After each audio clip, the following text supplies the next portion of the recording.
Lagi dan lagi anak-anak dalam Gaza mati akibat sejuk beku dalam Gaza.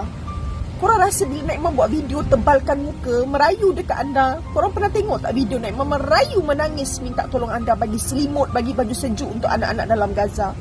Korang ingat Naimah buat video untuk meraih populariti, untuk meraih view? Ya Allah, Naimah buat video untuk dapatkan perhatian anda, untuk selamatkan anak-anak dalam Gaza dengan apa cara yang kita boleh. Naimah tebalkan muka, Naimah perlukan baju sejuk, perlukan selimut untuk anak-anak dalam Gaza. Sekarang bila kita tahu berita kematian anak-anak dalam Gaza, oh kesiannya. Mana anda bila Naimah buat video, Naimah minta tolonglah. Tekan link dekat bio, ada nombor akaun, ada QR dan Naimah dah letak dah.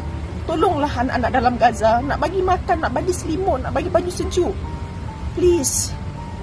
Naimah perlukan bantuan anda. Naimah dah buat sehabis daya Naimah dah. Tapi kalau anda tak sokong, anda tak tengok, anda tak share video ni, tak menyumbang,